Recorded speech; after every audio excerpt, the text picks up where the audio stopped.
Hola, mi nombre es Scarlett Zamarra y mis puntos son: sangre. Es un tejido conectivo líquido que circula por capilares, venas y arterias de todos los vertebrados. Su color rojo característico es debido a la presencia de pigmentos hemoglobínico contenido en los glóbulos rojos. Es un tipo de tejido conjuntivo especializado con una matriz coloidal líquida y una constitución compleja. Tiene una fase sólida que incluye a los eritrocitos, glóbulos rojos, o los leucocitos, que son los glóbulos blancos, y las plaquetas, y una fase líquida representada por el plasma sanguíneo. Estas fases son también llamadas partes sanguíneas, las cuales se dividen en componente sérico y un componente celular. Su función principal es la logística de distribución e integración sistemática, cuya contención en los vasos sanguíneos admite su distribución hacia prácticamente todo el organismo. La sangre era denominada humor circulatorio en la antigua teoría grecorromana de los 4 humores. La cantidad de un adulto varía entre 4.5 a 5.5 litros, llegando el varón a tener hasta 5.67. El proceso de formación de la sangre se llama hematopoiesis. ¿Qué es la hematopoiesis? La hematopoiesis es el proceso de formación, desarrollo y maduración de los elementos figurados de la sangre, eritrocitos, leucocitos y trombocitos, a partir de un precursor celular común e indiferenciado conocido como célula madre hematopoyética multipotente, unidad formada de clones hemocitoplastos. Eritropoiesis. La eritropoiesis es el proceso de producción de glóbulos rojos. Se estimula mediante la disminución del oxígeno en la circulación detectada por los riñones, que entonces secretan la hormona eritropoyetina. Esta hormona estimula la proliferación y diferenciación de los precursores de los glóbulos rojos, lo que activa el aumento de la eritropoiesis en los tejidos hematopoyéticos y, en una última instancia, en la producción de glóbulos rojos. Por lo general, en las aves y los mamíferos, seres humanos incluidos, recién nacidos, esta se produce dentro de la médula ósea roja. En los fetos en desarrollo inicial, la eritropoiesis tiene lugar en las células mesodermales del saco vitelino. Al tercer o cuarto mes, la eritropoiesis se traslada al hígado.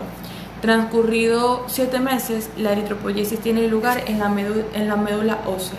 El aumento de la actividad física puede producir un aumento de la eritropoiesis. Sin embargo, en humanos con ciertas enfermedades y en algunos animales, la eritropoiesis también puede tener lugar fuera de la médula ósea, en el vaso o en el hígado. Esta recibe el nombre de eritropoiesis extramedular. Muchas gracias. Buenos días, mi nombre es Donatella Cicio y les voy a hablar sobre el recuento fisiológico de la hematopoiesis y la eritropoiesis. Antes de abordar este tema importante, debemos conocer 2 términos que van a ser importantes para esto, el cual son el recuento y el hemograma. En el contexto clínico del paciente es esencial para poder interpretar un hemograma. Por ello, no es suficiente con conocer los valores de referencia que siempre vienen dados en la hoja de los resultados. En el concepto de recuento tenemos que el recuento sanguíneo completo, o RSC, es una prueba para contar el número de glóbulos y plaquetas. Para extraer la sangre se introduce una aguja en una vena y la sangre fluye hacia un tubo. La muestra de sangre se envía al laboratorio y se cuentan los glóbulos rojos, los glóbulos blancos y las plaquetas. También se llama cuadro hemático y hemograma. Con un conteo de este tipo de células es posible confirmar el diagnóstico de algunas enfermedades según si estas células están sobre o bajo el valor normal. También esto permite detectar respuestas adversas a diferentes tratamientos. Esto considerando que cada una de estas células tiene funciones determinadas. La hematopoiesis, tenemos que la hematopoiesis durante los primeros tiempos de la embriogénesis ocurre en el saco de la yema del huevo y posteriormente en el hígado. Durante el tercero al séptimo mes de gestación ocurre sobre todo en el vaso y momentos antes del nacimiento cambia a la cavidad de tuétano. En las células hematopoyéticas son células no maduras del precursor que se desarrollan de las células que hacen mucha proteína a las células que realizan menos proteínas. Y estos cambios estructurales pueden ocurrir con esta evolución. La hematopoiesis se puede dividir en tres series, cual es la serie roja, que son glóbulos rojos, que aproximadamente son 5 millones que se encargan del transporte de gases. Esto quiere decir mandar oxígeno a los tejidos y recoger CO2 para mandarlo a la respiración. En la serie plaquetaria se encarga de las plaquetas, de cerrar el vaso sanguíneo cuando la forma hemostásica o coagulación y evitar que haya hemorragia cuando el vaso sanguíneo se abre. En la serie blanca se encarga de la defensa del organismo y está compuesta por 5 células, 3 que son granulocitos y 2 agranulocitos. En los glóbulos blancos o GB o leucocitos ayudan al organismo en el combate de infecciones. Cuando existe una anormalidad en el recuento de estas células, es posible que la persona tenga alguna infección. Existen varios tipos de diferentes de leucocitos, los cuales son los linfocitos, que es un tipo de leucocito que carece de granulos. Estas son células muy importantes en el sistema inmune y tienen niveles. En los niveles normales tenemos de 1300 a 4000 mililitros. En los niveles altos, el aumento del número de los linfocitos se denomina linfocitosis. Aparece en procesos infecciosos agudos crónicos y alergias. En los niveles bajos, la disminución del número de linfocitos se llama linfopenia y es habitual encontrarla en personas cuyo sistema inmune es defectuoso o están siguiendo un tratamiento como por ejemplo la quimioterapia. Los neurófilos es un tipo de leucocito que contiene granulos y que se tiñe fácilmente con colorantes neutros. Estos se encargan de destruir bacterias, restos celulares y partículas sólidas. En los niveles normales de esto tenemos de 2000 a 7000 mililitros. En los niveles altos, el número elevado de neurotrófilos o neurofilia aparece ante infecciones, procesos inflamatorios, quemaduras, hemorragias, entre otros. En los niveles bajos tenemos que se denomina neuropenia al descenso de esta, que hace que el paciente tenga una especial vulnerabilidad para contraer ciertas infecciones. En el eosinófilos es un tipo de leucocito que presenta gran número de granulos que tienen en su interior. En los niveles normales tenemos de 50 a 500 mililitros. En los niveles altos, la eosinofilia, que es el aumento del número de estas células, puede indicar la presencia de alergias, asmas, parásitos y otras infecciones. También se asocia a enfermedades intestinales. En los niveles bajos, el descenso del número de eosinofilios es totalmente raro. En las plaquetas, si están bajo la curva recomendada, es posible que la causa de distintos episodios de hemorragia o moretones frecuentes. Los elementos más pequeños de la sangre son las plaquetas y resultan esenciales para la coagulación sanguínea, ya que éstas se encargan de cerrar los vasos sanguíneos, haciendo que la sangre se coagule para taponar las lesiones. En los niveles normales de las plaquetas están entre 150.000 a 400 milímetros cúbicos. En los niveles bajos, el recuento plaquetario inferior a lo normal es lo que se conoce como trombocitopenia. Esto puede deberse a un acúmulo anormal en las plaquetas en el vaso o en una mala función de la médula ósea. En los niveles altos tenemos que el número elevado de las plaquetas en sangre se pueden denominar trombocitosis, que esto puede aparecer sin causa justificada como reacción ante una hemorragia de ciertas enfermedades. Lo que pasa que la cantidad que se considere normal en los diferentes tipos de las cédulas va a depender si la persona es hombre o mujer y de su edad. Tenemos la eritropoyesis. La eritropoyesis requiere de eritroproyetina, hierro, ácido fólico y vitamina B12. El tiempo aproximado en el que se lleva a cabo la eritropoyesis es de 5 a 7 días. En la eritropoyesis están los glóbulos rojos o eritrocitos que corresponden, dicho anteriormente, a la eritropoyesis. Para conocer la cantidad de glóbulos rojos, se mide la hemoglobina. Estas células van a transportar el oxígeno a través de la sangre a todo el organismo. Si la hemoglobina está bajo el rango normal, es posible que la persona padezca de anemia. En los niveles normales es de 4.500 a 5.900 mililitros en varones y de 4 millones a 5.200.000 mililitros en mujeres. En los niveles bajos desciende de forma importante cuando hay hemorragia, por ejemplo, a causa de menstruaciones abundantes, y esto se hace que no llegue suficiente oxígeno a las demás células del cuerpo, que es lo que se conoce como anemia. Todas las células sanguíneas se producen en la médula ósea, lo que los fallos del recuento pueden reflejar una alteración a este nivel. En los niveles altos está el aumento de número, que se conoce como poliglobulia, que es este proceso que hace la sangre que sea más espesa de lo normal.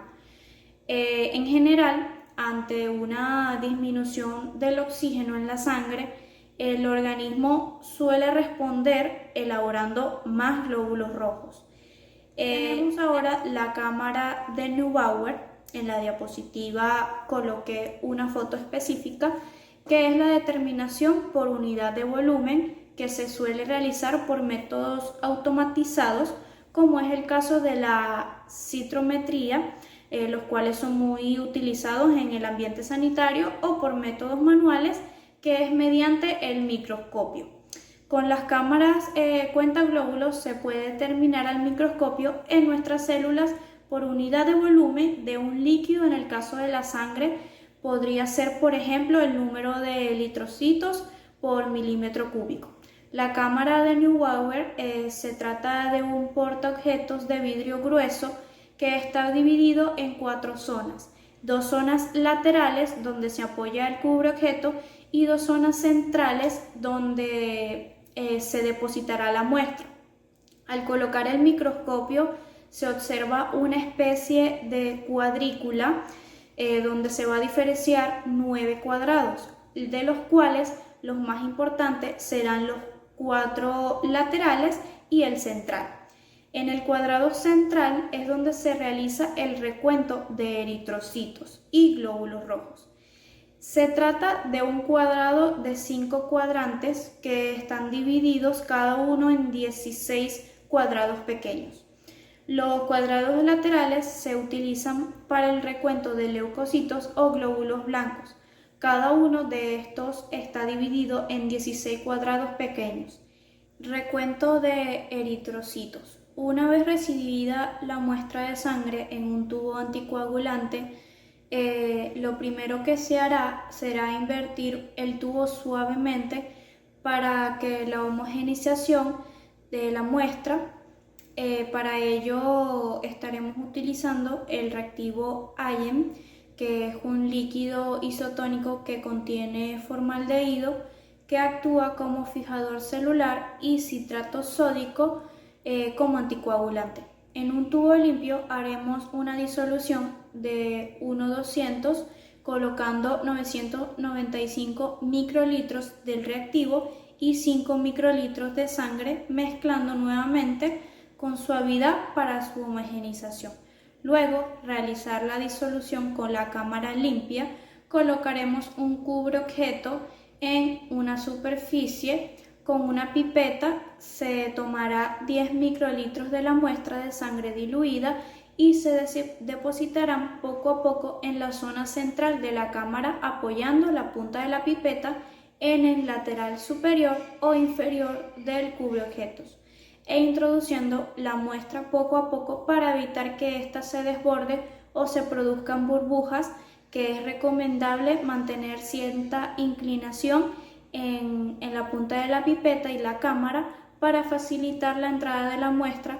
Una vez listo, este se debe observar en el microscopio. En el cálculo de los eritrocitos, para un buen recuento celular, se recomienda contar las células contenidas en 80 cuadrados pequeños y calcular su media. El criterio a seguir será contar las células que queden en el interior de cada cuadrado pequeño y las del margen superior y derecho. Para calcular el número de eritrocitos por milímetro cúbico en nuestra muestra, hay que tomar en cuenta el volumen de cada cuadrado pequeño, puesto que tiene una superficie de 0,0025 milímetros cuadrados y la altura de la cámara sabemos que es de 0,1 milímetro. El volumen de cada cuadrado pequeño será de 0,00025 milímetros cúbicos, por lo tanto ya podemos saber cuántos eritrocitos por milímetro cúbico tenemos en nuestra muestra diluida. Si a este resultado lo multiplicamos por el factor de dilución aplicando, obtendremos el número de eritrocitos por milímetro cúbico que tenemos en nuestra muestra original. En el recuento de leucocitos se realiza del mismo modo que el recuento de eritrocitos. En este caso utilizaremos el reactivo de Turk para diluir la muestra.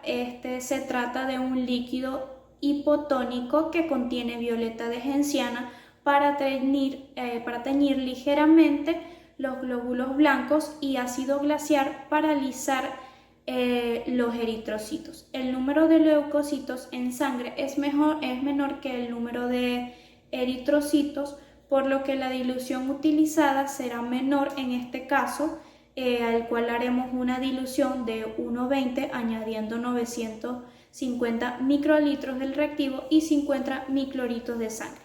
Una vez depositada la muestra en la zona central de la cámara del recuento de leucocitos, se hará en los 4 cuadrados laterales.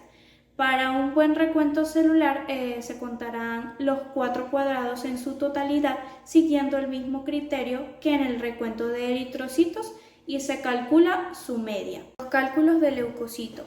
Cada cuadrado lateral tiene 1 milímetro cuadrado de superficie, por lo que su volumen será de 0,1 milímetros cúbicos. Así podremos calcular el número de leucocitos por milímetro cúbico en la muestra diluida, que multiplicando por su factor de dilución nos dará el número de leucocitos en la muestra original.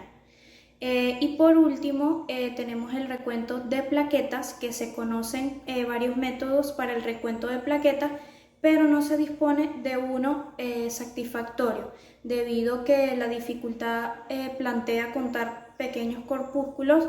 Es totalmente difícil.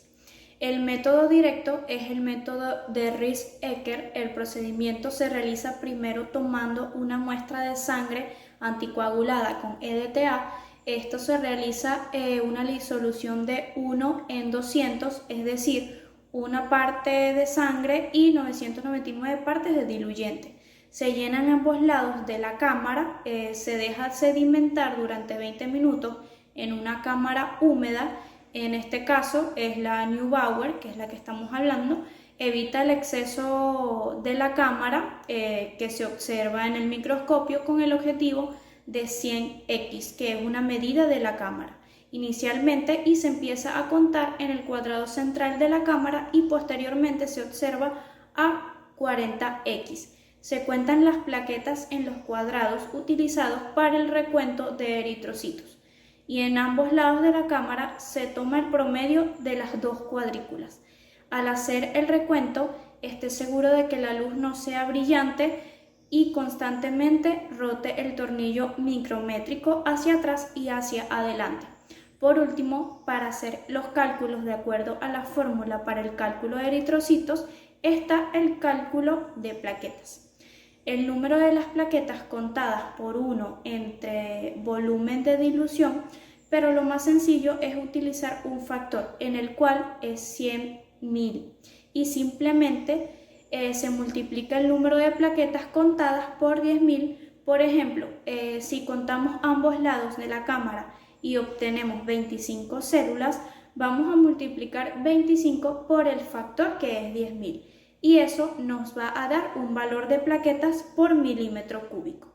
Hola, mi nombre es María Ángela Álvarez y voy a explicarles sobre las sustancias indispensables en la eritropoyesis, el metabolismo del hierro, la hemoglobina y la eritropoyetina. En primer lugar, las sustancias indispensables en la eritropoyesis.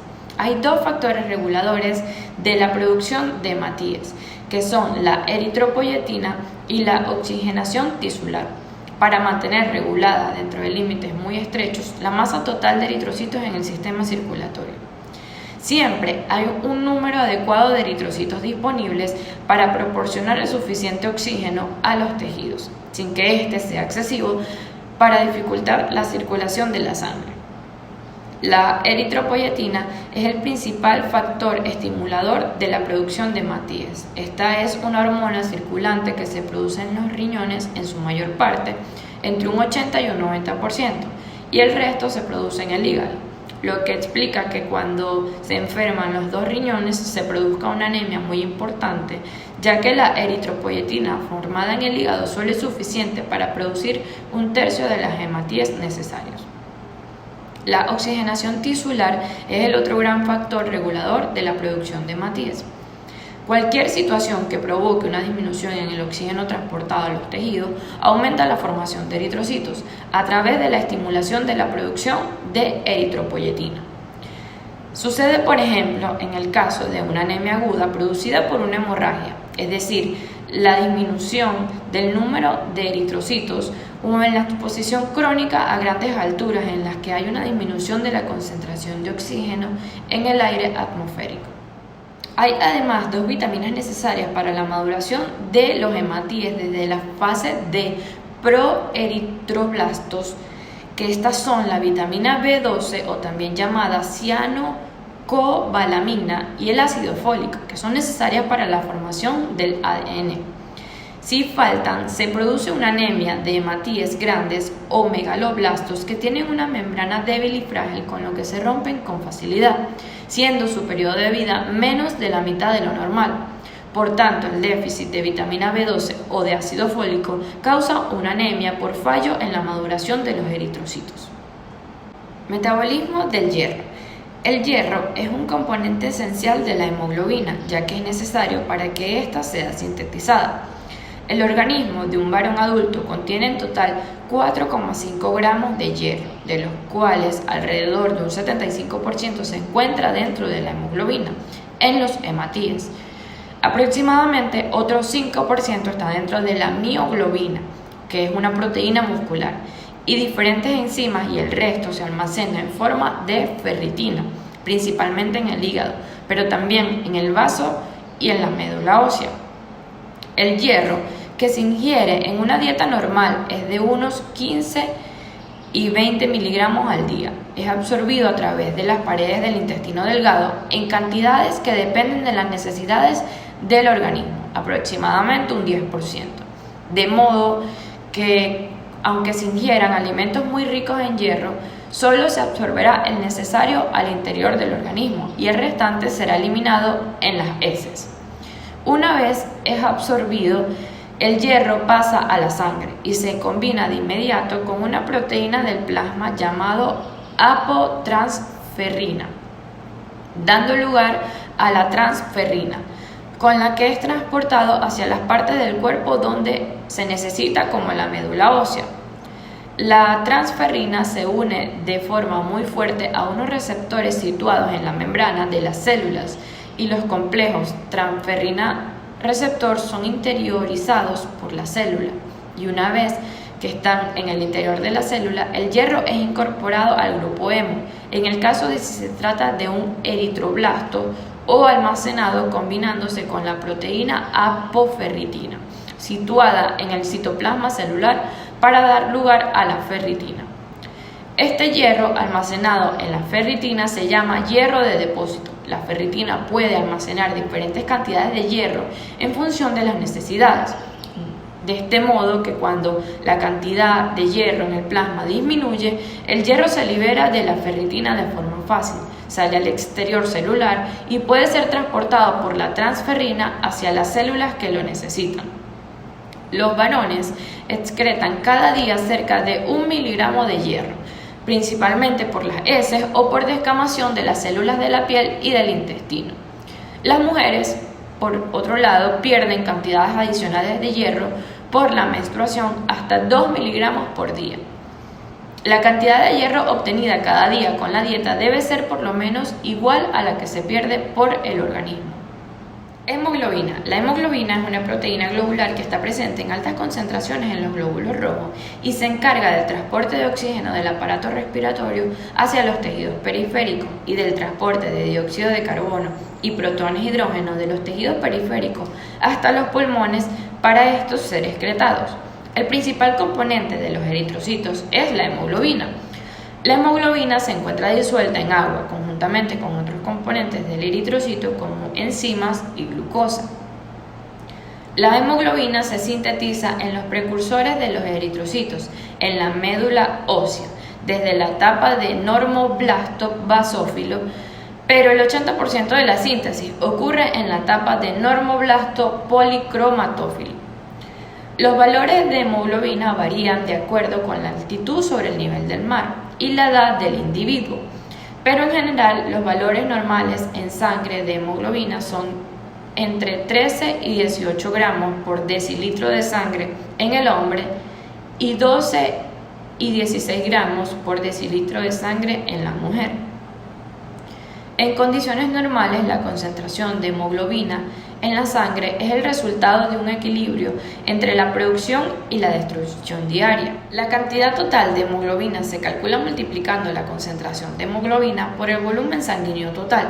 Por ejemplo, si consideramos una concentración promedio de hemoglobina de 14 gramos por decilitro de sangre en un adulto normal, tendremos 140 gramos por litro, y si el volumen total de sangre es de aproximadamente 5 litros, tenemos que el contenido total de la hemoglobina es de aproximadamente 700 gramos. Como los eritrocitos permanecen en un promedio de 120 días en la circulación, la división de esos 700 gramos entre 120 días nos permite conocer la producción diaria de hemoglobina, que es de 5,8 gramos, es decir, la misma cantidad que se destruye.